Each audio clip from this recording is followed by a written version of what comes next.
Hi, I'm Melanie. For the past 3 years, I've been the private nurse for Harrison Wells, one of the wealthiest tech investors in the country. What started as a professional relationship evolved into something deeper. Not romantic, but a genuine friendship between a dying man and the woman who helped ease his pain. Melanie, could you adjust my pillow? The morning light is perfect today, Harrison said, his voice weaker than the day before. Of course. How's that? I smoothed his silver hair away from his forehead. Perfect. You know, you're the only person who doesn't treat me like I'm made of glass. His blue eyes crinkled at the corners. Everyone else tiptoes around, afraid the billionaire might shatter. Well, I've seen you throw a tantrum over lukewarm tea, so the illusion was shattered long ago. I winked, earning a raspy laugh. That's why I trust you more than anyone. You see me as Harrison, not the Wells fortune. Speaking of which, did your cousin Vivian call again? I asked, arranging his medications on the bedside table. Harrison sighed. 3 times yesterday, always with some investment opportunity that can't wait. She seems awfully interested in your portfolio for someone who claims to just be checking on your health. Family and fortune are a dangerous combination, Melanie. He took my hand suddenly. Promise me something. Anything. When I'm gone, make sure my legacy means something. Not just numbers and bank accounts, but real change. Harrison, don't talk like that. Promise me, he insisted, his grip surprisingly strong. I promise, but you're not going anywhere just yet. He smiled knowingly. We both know that's not true. But it's nice to pretend sometimes, isn't it? Little did I know how prophetic those words would be. 2 weeks later, Harrison passed peacefully in his sleep. I was devastated, but I'd prepared myself for this inevitable moment. What I wasn't prepared for was the reading of the will. As per Mr. Wells's final testament, said Malcolm Reed, Harrison's attorney of 30 years, the entirety of his estate, valued at approximately $4.2 billion, is bequeathed to his biological child, Alexandra Wells. The room fell silent. Harrison's cousin Vivian was the first to speak. His what? Harrison never had children. This is preposterous. Malcolm cleared his throat. Mr. Wells acknowledged Miss Alexandra Wells as his biological daughter 3 months ago after DNA confirmation. He updated his will accordingly.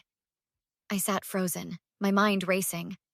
3 months ago, Harrison had never mentioned a daughter to me. Not once in 3 years of intimate conversations. There must be some mistake, I finally said. Harrison told me everything. He would have mentioned a child. Perhaps he didn't trust you as much as you thought, came a smooth voice from the doorway. We all turned to see a striking woman in her 30s, with Harrison's distinctive blue eyes. Alexandra Wells, she announced. Though everyone calls me Alex, I'm sorry we're meeting under these circumstances. This is impossible, I whispered. Alex tilted her head. Is it so hard to believe a man might have secrets, even from his nurse? I was more than his nurse, I said, my voice trembling. Were you? How interesting. Her smile never reached her eyes. Nevertheless, the DNA doesn't lie. And now, if you'll excuse me, I need to speak with Malcolm about transferring my father's assets. As Alex and Malcolm stepped out, Vivian grabbed my arm. Something's not right here, Melanie. Harrison would have told me if he had a child. I know, I replied, watching Alex through the glass partition. And I'm going to find out what's really going on. I've known Harrison for 40 years, Vivian said, pacing my apartment kitchen the next day. There was a time in the 80s when he dated a woman named Caroline. She vanished suddenly, and Harrison was never the same. If he had a child, it would have been with her. I poured us both coffee. Did you mention this to Malcolm? I tried. He shut me down. Said the DNA test was conclusive and legally binding. Did Harrison ever mention Caroline to you? Vivian asked, stirring sugar into her coffee. Never by name, I said. But sometimes, when the pain medications made him drift, he'd talk about the one who got away. He always seemed so sad afterward. That was Caroline, Vivian confirmed. They were brilliant together, both scientists at heart. After she disappeared, Harrison threw himself into his work, built his empire, but never let anyone close again. Until you, came Natalie's voice as my sister let herself in with her spare key. Sorry, couldn't help overhearing. Harrison adored you, Mel.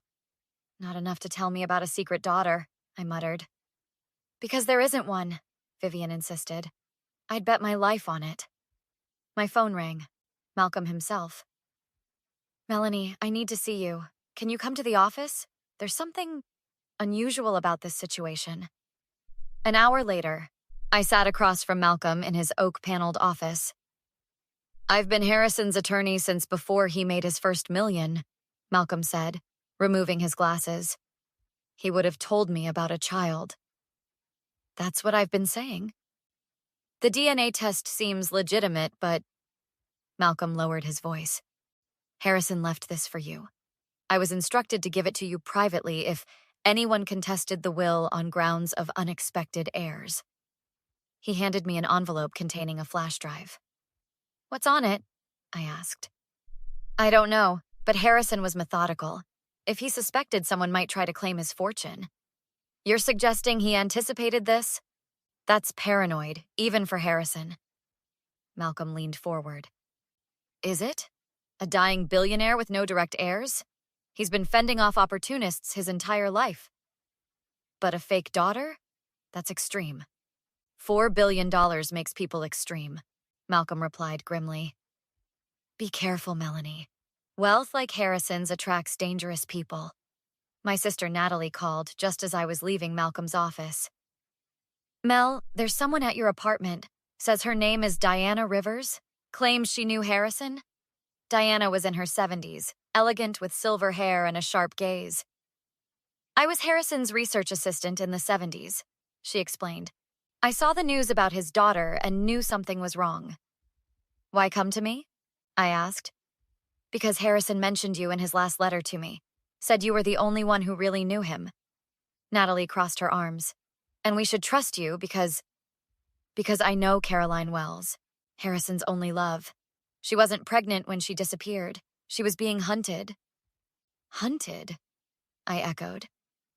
Industrial espionage. Caroline was developing what would become Harrison's first patent. Someone wanted it, and her. Harrison helped her disappear. New identity, new life. They remained in contact through me. She died 10 years ago. So Alex can't be Harrison's daughter with Caroline, I concluded. Precisely. Harrison never had children. He would have told me. Diana's eyes flashed. This Alex person is a fraud. Maybe we should just let it go, Natalie suggested. It's billions of dollars, Mel. People have been killed for less. I can't believe you'd say that, I snapped. Harrison was my friend. He trusted me. I'm just saying, no, I won't let some imposter steal his legacy. Harrison spent his life building something meaningful. His foundation was going to fund cancer research, renewable energy. The flash drive, Diana interjected. What's on it? I plugged it into my laptop. A video of Harrison appeared. Melanie, if you're watching this, someone has claimed to be my heir. I've anticipated this possibility. In my safe at home, combination 291432-7, you'll find everything you need. Trust Diana and Malcolm. Be careful who else you involve. Some people are not who they appear to be. I looked up. We need to get into that safe before Alex changes the security system. This is madness, Natalie protested. You're going to break into a billionaire's house? I'm going to protect Harrison's legacy, I corrected. Like I promised him I would. Diana nodded approvingly. Harrison always said you had backbone. We'll need it. You have no right to be here, Alex said coldly as we stood in Harrison's study the next day. I'd used my still valid security credentials to enter, bringing Malcolm as legal representation. Actually, as Mr. Wells's attorney, I have authority to access certain materials for estate purposes, Malcolm replied. And she needs to be here because... Alex gestured dismissively toward me. Miss Brown was Mr. Wells' primary caregiver and has intimate knowledge of his personal effects. We're talking about a safe, not his medication schedule, Alex snapped. Malcolm remained composed. Miss Brown's presence was specifically requested by Mr. Wells for this matter. Of course it was, Alex sneered. How convenient. She stepped closer to me. Let's be honest here. You're upset because my father didn't leave you anything. What did you expect? That playing nursemaid would get you written into his will? I never wanted Harrison's money, I replied evenly. Sure you didn't. Just like you don't want it now. Alex's smile was razor sharp. I have heard about you. 3 years by his side. Very dedicated. Very intimate. Harrison was my friend. Friend? Is that what we're calling it? I felt my cheeks burn. Our relationship was never inappropriate.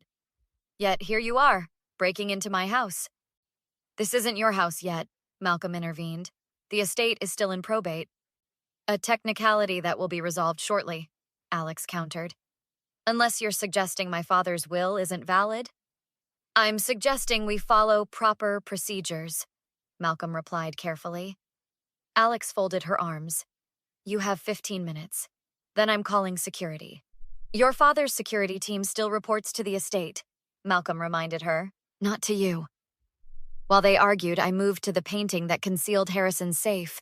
Working quickly, I entered the combination. What do you think you're doing? Alex lunged toward me. Getting the truth, I replied, swinging open the safe door and removing a thick folder. Give me that. Alex reached for it. Malcolm stepped between us. Miss Wells, any attempt to interfere with estate materials could be seen as obstruction. You have no idea who you're dealing with, Alex hissed, her composure slipping. Actually, I think I do, I replied, opening the folder. You're Alexis Porter. You worked for Grayson Tech, Harrison's main competitor. You were fired 6 months ago for corporate espionage. Alex's face went pale. That's absurd. Is it? Harrison kept meticulous records, including this report from his security team about someone trying to access his personal medical data. Around the time you claim he discovered you were his daughter? You can't prove anything. The DNA test, I continued. You bribed someone at the lab. Harrison suspected it and had a second test done secretly. The results are here. You're not related to him. This is all circumstantial, Alex said, but her voice wavered. Not all of it. Diana stepped into the room, followed by a young man. This is Michael Winters, the lab technician you paid to falsify the DNA results. That's a lie, Alex shouted. Michael stepped forward. I'm sorry, Miss Porter. I can't do this anymore. I've already spoken with the police. You stupid little... Alex lunged at him. I moved to intercept her, but she shoved me hard against the desk. Pain exploded in my side. You ruined everything! She screamed, grabbing a heavy paperweight. Before she could swing it, security officers burst in. I'd called them before we arrived. Miss Porter, you're trespassing, the lead officer stated. And we have reports of assault. This is my house, Alex shouted. No, I said, wincing as I stood up. It never was. 3 counts of fraud, attempted assault, corporate espionage.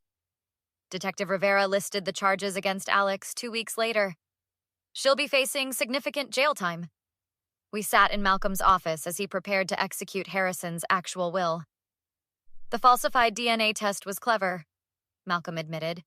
She used Harrison's medical samples from his treatments. What I don't understand is why Harrison suspected this would happen, my sister Natalie said. Diana smiled sadly. Harrison was diagnosed 2 years before he died. He spent that time making contingency plans. He always said his money made him a target, I added. He'd joke that being terminally ill gave him the advantage of knowing when the vultures would circle.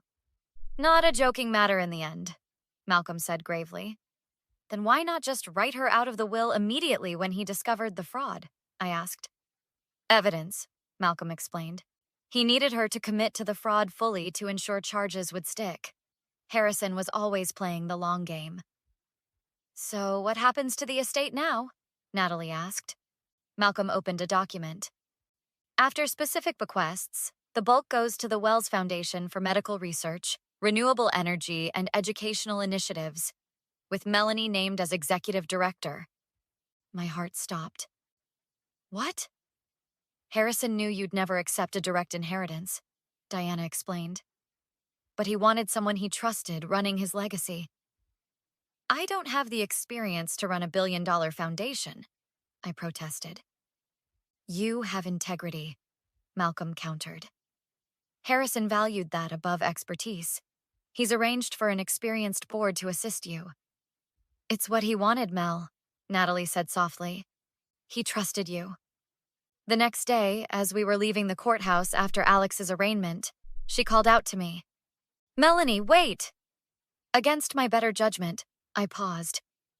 I'm sorry, she said, looking genuinely remorseful. I didn't mean for things to go so far.